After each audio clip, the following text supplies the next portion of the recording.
Hidden beneath the internet, underneath the memes, the cat videos, and the news sites, there's something darker, something most people have never seen, and probably shouldn't. This is the dark web, and today we're diving deep into its hidden layers. Drug empires, illegal marketplaces, government stings, and real-life horror stories that sound like fiction. You've been warned. The dark web is not just a place. It's a hidden network, part of the deep web, and only accessible using tools like Tor. Developed in the mid-1990s by the U.S. Naval Research Laboratory, Tor was publicly released in 2002. Its goal: protect government and military communications. Today, it's used globally for privacy and for crime. It routes your traffic through multiple encrypted relays, hiding your location and identity. Unlike the surface web that search engines crawl, the dark web remains hidden. Journalists, whistleblowers, and political dissidents use it for safety, but so do cybercriminals, black market dealers, and extremists. The average person will never stumble onto it by accident. You need to know exactly what you're looking for, and sometimes, even then, you're not safe. In February 2011, the dark web saw the birth of Silk Road, an online marketplace hidden on the Tor network. It was created by Ross William Ulbricht, operating under the alias Dread Pirate Roberts. Ulbricht was based in San Francisco, while Silk Road servers were hidden in Reykjavik, Iceland. It allowed anonymous sales of illegal drugs, forged documents, and hacking tools, paid for using Bitcoin. Over its 2 years of operation, Silk Road processed over $1.2 billion in sales. On October 1, 2013, Ulbricht was arrested by the FBI in the Glen Park branch of the San Francisco Public Library. He was sentenced to life in prison without parole on May 29, 2015 in a federal court in New York City. Silk Road was more than just a drug site. It was the blueprint for decentralized crime. Thousands of vendors and buyers trusted the site's escrow system, message boards, and peer reviews. It was like Amazon for the underworld. Ross Ulbricht became a cult figure to some, an entrepreneur who claimed he wanted to promote freedom. But for others, he was a digital kingpin, fueling addiction and crime on a massive scale. After Silk Road's fall, new marketplaces took its place. AlphaBay, launched in December 2014, quickly became the largest. It was created by Alexandra Kazis, a Canadian citizen living in Bangkok, Thailand. Kazis was arrested on July 5, 2017, in Bangkok by High Police working with the FBI. 1 week later, on July 12, 2017, he was found dead in his jail cell, reportedly by suicide. Around the same time, the Dutch National Police had secretly taken control of another marketplace, Hansa.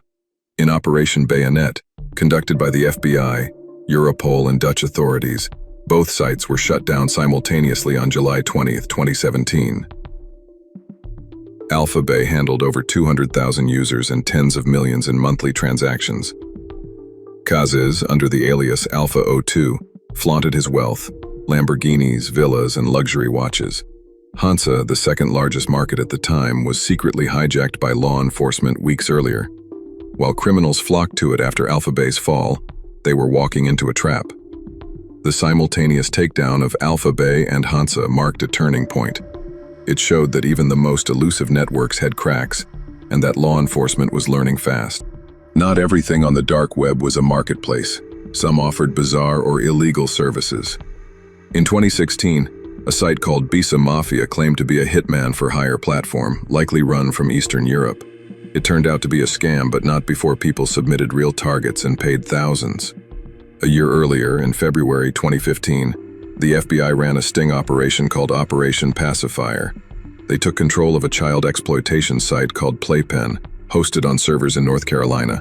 The FBI operated the site from a secure facility in Virginia for 13 days using network investigative techniques to identify users. The result? 870 arrests worldwide, including in the US, UK, and Australia, and over 300 children rescued. During the COVID-19 pandemic in 2020, Europol reported fake test kits and vaccines being sold on dark web platforms across Germany, France, and Spain. In June 2018, a hacker sold US Air Force drone manuals on a dark web forum for $150. stolen via an unsecured FTP server at Creech Air Force Base, Nevada.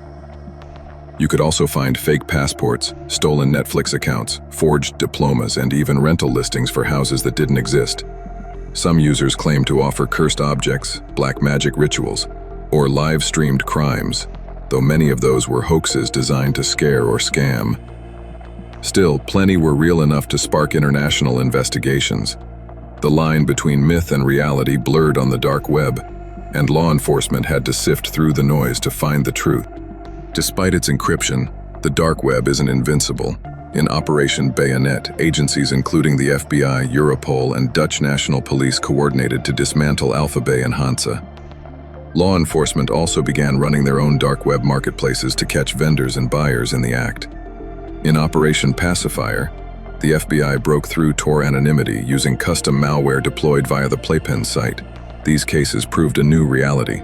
Even in anonymous spaces, law enforcement could find you, if they wanted to. The NSA and GCHQ have also been known to monitor entry and exit nodes on the Tor network, mapping potential suspects. In 2021, a Europol report confirmed that over 300 dark web platforms had been seized or dismantled in just 5 years. From sting operations to malware implants and server hijacks, governments now treat the dark web as a battlefield. And while it still exists, it's no longer as safe or as hidden as it once was. If you enjoyed the video and want to see more like this, feel free to give it a like and consider subscribing. It really helps the channel grow, and I truly appreciate your support.